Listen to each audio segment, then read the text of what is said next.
Underdog Fantasy is the fastest-growing fantasy app and easiest place to play fantasy sports. Just jump on UnderdogFantasy.com or download the app, draft your team, and that's it. And if drafts aren't your thing, they also have a pick'em game where you can win 20 times your money in a single night. Use promo code RADIO, and Underdog will double your first deposit when you sign up with up to $100 in bonus cash. Deposit $100, get $100 free. That's promo code RADIO. Terms and conditions apply.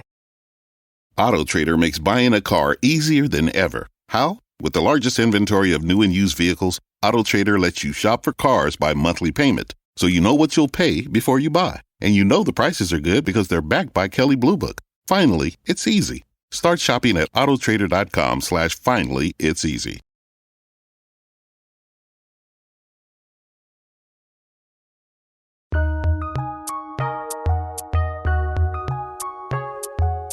Welcome to the Fantasy NBA Today podcast.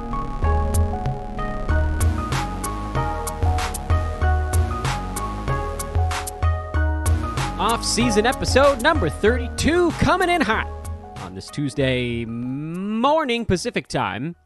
That's where I live.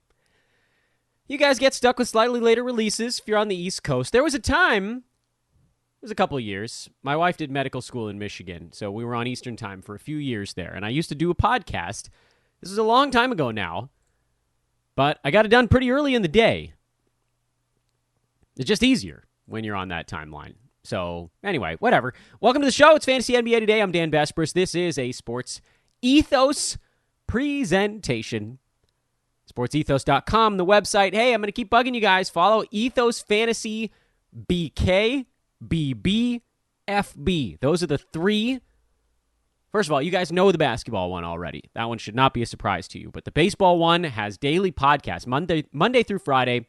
Football one has 3 weekly podcasts, and we'll actually have football content, like written stuff, news, blurbs, all that stuff is going to be coming on the football side really soon.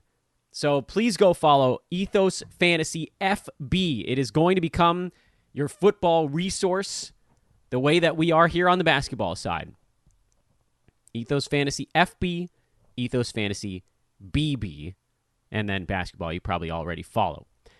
Thanks for listening, as always, everybody. Pleasure to have you aboard. Whatever the hell day of the week it is, I generally have an inkling. I have a clue based on like what things I need to do on the family side. Oh, it's Tuesday because Tuesday is the day we need to do this for, whatever, kid X, kid 1, kid 2. It's easier to think of them as thing 1 and thing 2. Dr. Susian. We got the Indiana Pacers on today's show. We've got another NBA blowout to look back on. We've got Warriors-Mavs. Golden State a chance to close things out in a sweep. And, look, I don't think we can talk all that much about the playoff game today. It's a really weird one. Dallas is favored by 1. The Warriors have won the first 3. I don't know. Like, no one's ever come back from a 3-0 deficit in the NBA. So why would Dallas feel like they're different? The line is probably pretty good. The total of 215.5 is a tiny bit on the high side, given the way that Dallas in particular would like these series to be going. But at the same time, they haven't really been able to slow down the Warriors. Golden State has done their part in this series. They've gotten to the mark. 2 of the 3 games have gone under because 2 of the 3 games Dallas didn't get to their mark. So what do we think is going to be different about this one? It doesn't feel like the Mavericks have figured anything out to this point, other than like they need to just shoot the three-pointer better for a full 48 minutes and not 12 or 24 of them. So I'm inclined actually to leave this ballgame alone. From a pace standpoint, what we've seen so far is that the games are pretty close to where that posted total should be. They are slower in Dallas, but at the same time, remember, if Dallas scored the correct number of points based on the number of possessions they had, then that game probably would have been, I would say, a tiny bit over. Well, I guess it's about right. Yeah, okay. It's pretty close because the Warriors did go over their expected mark by like 5 or 6 points. So, yeah, I mean, I guess it's slowing down a little bit in Dallas, but then you have that you have that closeout thing where do the Mavericks come out and shoot the ball really well? Do the Warriors kind of take their foot off the gas? Do they not concentrate as much on defense? I hate it. I hate everything about whatever's going on with this ball game. Can't stand it. Got no angles, nothing. But to those of you that listen exclusively for the fantasy chatter, you'll be pleased to know that today's shorter episode is very heavily fantasy. And today we talk the Indiana Pacers, who had a bad season. They haven't really been a worthwhile team since they let Nate McMillan go, but they did retool things dramatically in the middle of this year by getting rid of Domantas Sabonis, who by all accounts was kind of the centerpiece of whatever they were doing out there in Indiana. And some peripheral, that Justin Holiday went along with it and stuff like that. And they ended up with Buddy Hield, who still has 2 years left on his deal, as kind of the main veteran coming back. And then the key piece in all of that was Tyrese Haliburton, who's on a rookie scale deal, and that's financially very responsible of the Pacers, who still are committed to a few pretty goodly contracts this coming year. Miles Turner, $18 million expiring deal. Malcolm Brogdon, $22.5 million for 3 more seasons. Hey folks, Dan here. And a reminder, if you look for it, every day is a cause for celebration. You can celebrate a friend for their promotion, their wedding, they had a baby, or some, life thing. You can celebrate yourself for getting your back to finally crack. It's no easy feat, especially if you got an old back. Or maybe you just want to celebrate living in the year 2022 where you can get beer, wine, and spirits delivered from Drizzly in under 60 minutes without leaving your couch. Right now, Drizzly is giving all new customers $5 off their first order with code FAST5. So download the Drizzly app or go to drizzly.com. That's DRIZLY.com. And use the promo code FAST5 for $5 off your first order. It's the #1 app for alcohol delivery. $5 off your first order. FAST5, the promo code FAST5 at checkout. Go to drizzly.com or download the app today. Enjoy the convenience of beer, wine, and spirits straight to your door in under 60 minutes. Underdog Fantasy is the fastest growing fantasy app and easiest place to play fantasy sports. Just jump on UnderdogFantasy.com or download the app, draft your team, and that's it. And if drafts aren't your thing, they also have a pick'em game where you can win 20 times your money in a single night. Use promo code RADIO, and Underdog will double your first deposit when you sign up with up to $100 in bonus cash. Deposit $100, get $100 free. That's promo code RADIO. Terms and conditions apply. Which is why, by the way, the Pacers have been linked to teams like the Rockets and the Lakers, who have these John Wall and Russell Westbrook expiring deals, where, for one season, that's not good for Indiana. If they trade away Malcolm Brogdon and Miles Turner, say, and they got back Russell Westbrook, they'd get worse. Which is saying something, because they weren't good. Although they might get more games played out of the guy coming back. But from just an overall, what could they accomplish standpoint, that would be lower. From a ticket sales standpoint, it probably doesn't change all that much. And from a win-loss standpoint, it actually probably doesn't change all that much either because of what we said before. Miles Turner, Malcolm Brogdon, those guys are hurt a lot. And Westbrook, for all of his warts, and the Lakers let him play through whatever, quad stuff they had been resting him on back-to-backs for a couple of seasons now. He plays. He's good enough to go from a health standpoint. Will they do that? I don't know. Will a John Wall thing materialize? I don't know. Why would Indiana do that? Well, because then they get rid of the 2 extra years they've got to deal with Brogdon. Basically, they go from having, whether you want to call it bad or good money, I don't mind the deal for Miles Turner. $18 million isn't that insane. Brogdon, probably a bit overpaid at 22, but it's not all that bad either if he could just stay on the court. But what you've done now on the Indiana side is you've taken Brogdon's $65, $67-ish million that's stretched out over 3 years. You jam all of it into one season. Basically, at that point, Indiana would sort of complete the rebuild almost entirely, quickly. TJ Warren comes off the books. this year, so they don't have to worry about that money anymore. That was $13 million. Then you're talking about just Buddy Hield. If they made that move, that has anything bigger than about a $9 million contract 2 seasons from now. And his deal would be an expiring one that season anyway.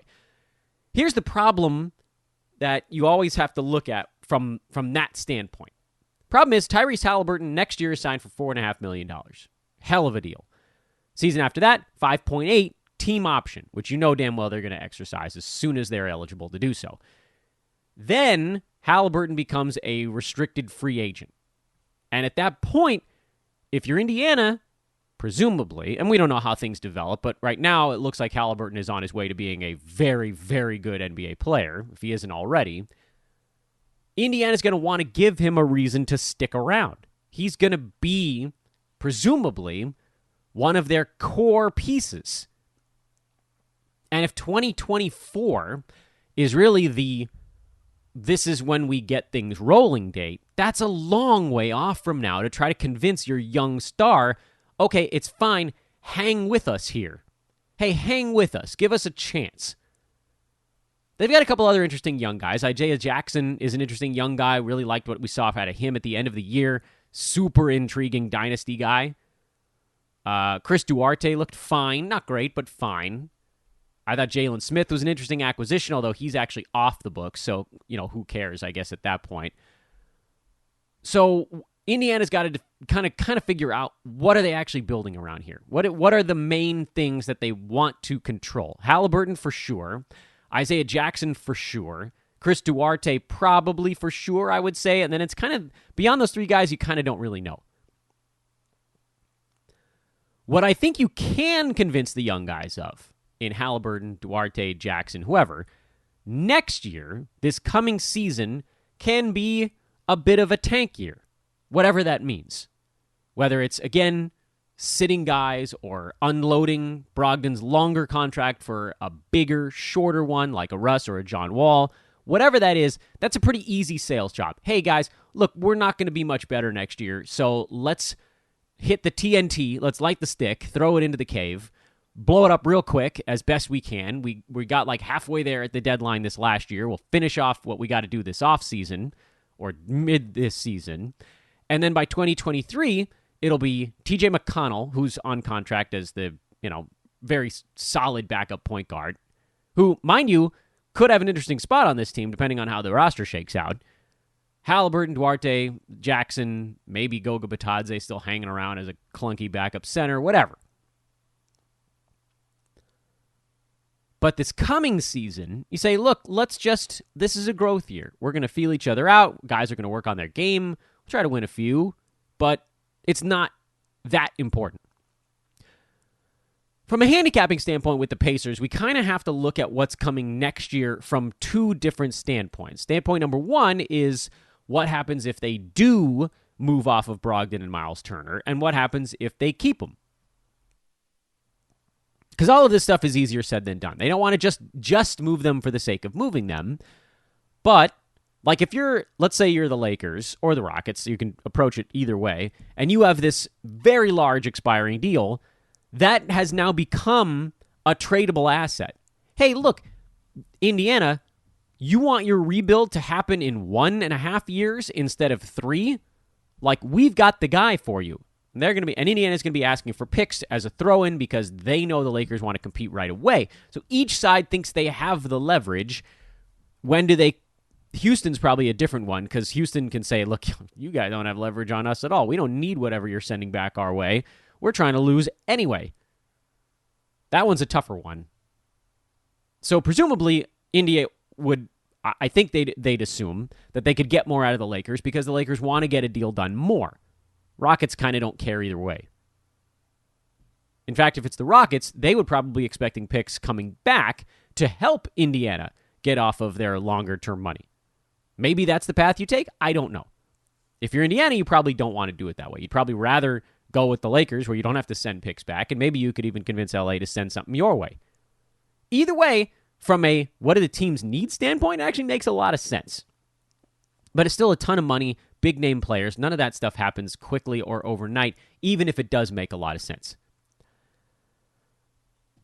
this past season, Tyrese Haliburton played in 77 out of 82 games, and Buddy Hield played in 81 out of 82 games. Pretty remarkable. The guys that finished the year in Indiana, and by the way, Buddy Hield ended the season much better in Indiana than he was in Sacramento. What was he in Indy? Like the last 20, 25 games of the year? Top 60 with the Pacers. Haliburton was a turn guy. He was on the turn in Indiana. 17 points, 10 assists, 2 threes, 2.4 defensive stats, 50% from the field, and 85 at the free throw line. But Malcolm Brogdon largely wasn't there. Played a little bit, smattering of games here and there. That was mostly Haliburton, Buddy Hield, and a rotating cavalry of big men that Indy was just sort of demoing, because Miles Turner wasn't there either.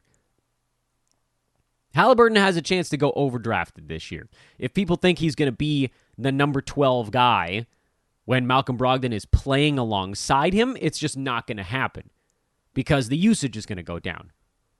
Haliburton's not a guy who wants to go out there and take a crap ton of shots. He will if nobody else is around, but Brogdon would be around. That's a big usage guy to throw back into the mix. I still love Tyrese Haliburton. I think he probably goes in the second round this year. That'd be my guess. Mid to late second round. And I'm not that turned away by that, even if it does knock out a little bit of the per game upside, or maybe all of it. But then you've got Buddy Hield, who with Indiana, again, like we mentioned, was more of a top 60 to 70 range guy as opposed to the 100 to 120 he was in Sacramento. And again, you have to assume some of the usage goes away with Brogdon probably playing there to start the year or whoever they bring in. So again, we have to look at this from two different standpoints. If it's not Brogdon, it would probably be John Wall or Russell Westbrook. Any one of those guys is going to be a massive usage suck, even larger than Brogdon was. So yes, you can game plan this out two different ways. We can say, hey, what if it's Russ? What if it's John Wall? What if it's the Brogdon-Turner combo? Either way, what we saw at the end of last season, the very end, is that the two guards who were taking all the shots for Indy, Tyrese Haliburton and Buddy Hield, are going to have a usage hit against them. It's either going to be Brogdon, which is a medium-size hit, or Russ John Wall, which would be a larger usage hit. Either way, there's a very real chance Haliburton gets overdrafted. On the other hand, I don't think people even really noticed how much Buddy Hield was doing with Indiana. I think there's a very real chance that despite his top 60 finish with the Pacers, he still gets drafted back towards the 80 to 110 range. Where exactly he goes in there, I don't know, but he's also proven himself to be one of the most durable players in the NBA. That's great for head-to-head. And if he can really shoot more like 42, 43, 44% instead of like 39, or whatever it dipped to for stretches in Sacramento, then he no longer becomes a roto suck on your percentages either, and someone that can really rack up three-pointers for you. Gives you the opportunity to kind of shy away from a category that's less scarce now, but if you knock out a big chunk with one guy, that makes it easier to draft dudes elsewhere. But he, too, will have a usage hit, whoever comes back to play. The front court is equally confusing. If Miles Turner's around, presumably he would start the year playing, and he was awesome. Each of the last 2 years before injury. He was number 23? Is that right? I think he was a second rounder this year. I can double check. 24. Come on, close enough. In 42 games, so almost exactly half of the season. 13.7 boards, 51% from the field. That's nice. 2.8 blocks. He's always going to be among the league leaders in that category, if not the league leader. But can you trust him to actually get through the year? Yes, the calculus changes on Miles Turner if he's traded in the offseason. I still think that he's a guy who ends up getting moved at some point this year. And of course, the fear is wherever he ends up, will he have the same gig? Will he be the starting center on a team that he goes to? I truly don't know. He feels like the kind of guy that could end up on the Clippers in like a three-way timeshare with Ivica Zubac and Isaiah Hartenstein. That's just the kind of weird thing that feels like it would emerge. Oh, yeah, the Clippers, they just came out of nowhere to get him. Another, like, above-average forward or wing. That's very much their MO. I don't know. I'm talking completely out of my you-know-what. But I don't know, especially on the head-to-head side, I don't know how you draft these guys that are almost definitely on the trade block. Brogdon, too hurt. Turner, too hurt. These guys are just bad head-to-head buys. At least with Haliburton, even if he's overdrafted a little bit, he's probably going to play 70 out of 82 games or more next year. Great. That plays in head-to-head. Buddy Hield probably will be about accurately drafted for his per-game production, but again, the durability element, the 10th category, makes him a really safe head-to-head grab. Less interesting in Roto if he's like number 90 but super durable. We've talked about this before. It'd be better to have somebody you pick at 90 who's number 60 but misses 20 games because you can fill in the periphery with like top 110 range dudes. 62 games of a top 60 guy plus 20 games of a 110 guy is actually more valuable than 82 games out of a top 95 guy. Not by a ton, because that 95 to 110 gap is notable, but the 95 to 60 gap is much larger, not just in number, but also in value. Because the farther you work your way up the board, the harder it is to move up the board. The gap between each player gets bigger. All of this makes the Pacers really complicated. Isaiah Jackson is someone that I think if you're in a keeper league, you got to sit on him and guard him with your life. But will he have any role to start the year behind Miles Turner? That's a possibly no. He might again be one of those dudes that comes roaring on partway through if Miles is traded in December or January or February, heaven forbid. You guys know I hate sitting on dudes. But he's someone they definitely want to get minutes to. I just don't know how they do it unless they play Jackson and Turner alongside one another. I guess that's a possibility. Jackson ain't spacing the floor, so he'd be the guy closer to the rim on offense. What about defense? Can Jackson go block shots and collect rebounds if he's the power forward and not the center? Maybe. He did a little bit of that at the end of this year. This is the kind of stuff you do when you're going into tank mode. Is Rick Carlisle comfortable with that strategy of just trying stuff out? There are a ton of question marks on this Pacers team, but at the very least, we know they're going to cut it loose on offense because when the guys, and this is where we sort of roll it all back together, when the players were on the floor, the Pacers had a ton of fantasy value. Haliburton was awesome. Turner was awesome. Brogdon was great when he was healthy. Buddy Hield put up huge numbers there. T.J. McConnell didn't. Something was wrong, and then he had the arm stuff. Hand? Arm? I forget. Leg? Doesn't matter. Came back at the end of the year and actually looked pretty good. Chris Duarte put up some numbers, but he has that, call that the shooting guards fantasy line. It's really hard to have value as a shooting guard if you don't have a ton of usage. Jalen Smith put up value in his limited work. O'Shea Brissett, more of a points league option. Even Batadze had like 2 weeks where he put up numbers, and he's not good. Remember the week and a half that Lance Stevenson had value this year? The Pacers are a good fantasy team. But the problem is that right now, in late May, in off-season show number 32, not knowing who's going to be on the team at the start of next year makes it really complicated. If you want to just mark a few things down in your notebook, because this is, I think, the best way to handle these types of episodes, and it's what we've been doing mostly, which is who are the players that you're kind of throwing onto the board and as if to say, hey, this is a guy to watch, because there's a chance this dude ends up as a really nice grab. Of the names on the Pacers, and you kind of have to assume that they're all going to be there. Let's just assume that that's the roster for opening day, that Turner and Brogdon are both there. The guys that end up as interesting day one draft picks on the head-to-head side is really Buddy Hield. That's probably it. I'd love to say T.J. McConnell, but he's buried behind Brogdon and Haliburton now for ball handling duties. I mean, that didn't go all that great when everybody was healthy at the beginning of last year. So it's really just Hield and Haliburton. And even Haliburton, you're banking on durability because he probably gets a tiny bit overdrafted.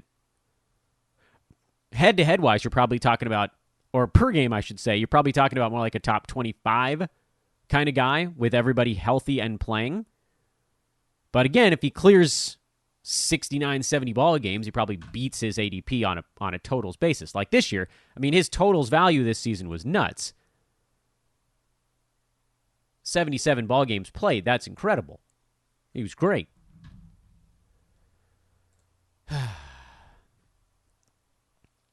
So anyway, that's where you're at with Indiana. On the Roto side, where you're a little bit less concerned with per game or with totals production, you're a little bit more concerned with per game, I might be inclined to take a look at Miles Turner because he probably gets drafted back of 55 or 60 again. And I know in 42 games, that didn't get him there. Believe it or not, though, in 42 games by totals, he was number 129. Like, he was actually a borderline 10-team startable guy, or 12-team startable guy, in half a season. That's how good he's been on a per-game basis. And as long as he's in Indiana, no one's taking his gig, especially now with Domantas Sabonis gone. You move that big rebounding vacuum out of the way, and suddenly Turner is even closer to the bucket.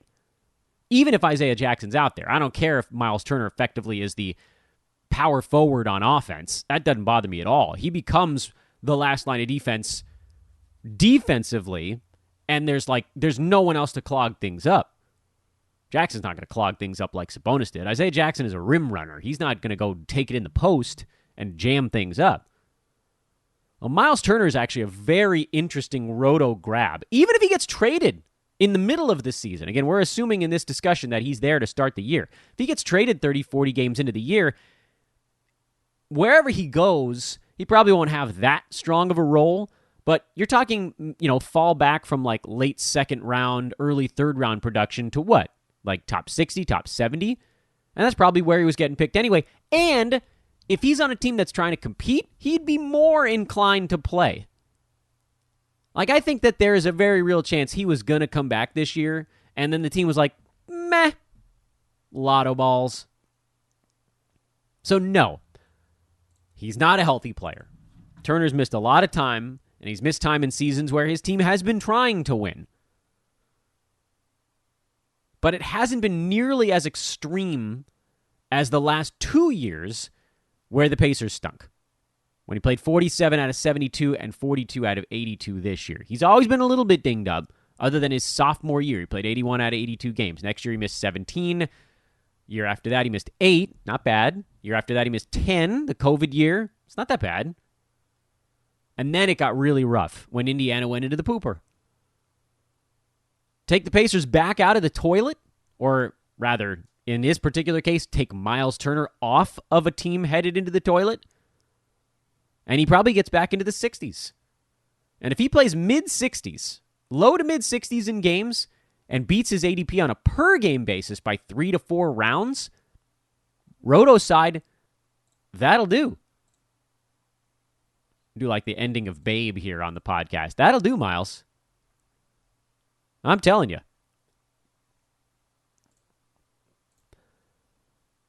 All right, a lot to track with Indiana, but those are a few things to look for. Of course, the Indiana article on the Fantasy Pass side came out over the weekend. We're running behind them now, and that's just the way it's going to be. Shout out once again to JP and Joe over on the football and baseball sides, respectively. Once again, please do follow Ethos Fantasy BB and FB for baseball and football. Those are the letters you're looking for in case it's hard to hear on a podcast. I am Dan Bespris. Still, off-season rolls on. Have a great Tuesday, everybody. Enjoy Warriors Mavs if you can. If not, who cares? There's another one tomorrow.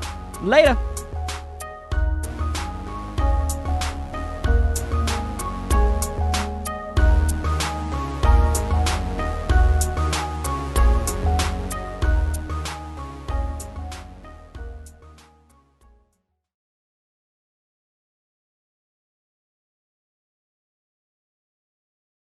Underdog Fantasy is the fastest-growing fantasy app and easiest place to play fantasy sports. Just jump on UnderdogFantasy.com or download the app, draft your team, and that's it. And if drafts aren't your thing, they also have a pick'em game where you can win 20 times your money in a single night. Use promo code RADIO, and Underdog will double your first deposit when you sign up with up to $100 in bonus cash. Deposit $100, get $100 free. That's promo code RADIO. Terms and conditions apply. The future will be amazing, and that's all well and good. But what about today? You can feel the rush of a 400-horsepower Nissan Z, or climb to new heights in the all-terrain Nissan Frontier. Light up the road in the all-electric Nissan Ariya that feels like a sci-fi dream come true. The future will be great, but today is made for thrill. All you have to do is get in a Nissan and drive. 2023 Ariya and Z not yet available for purchase. Expected availability is this spring for 2023 Z and this fall for 2023 Ariya.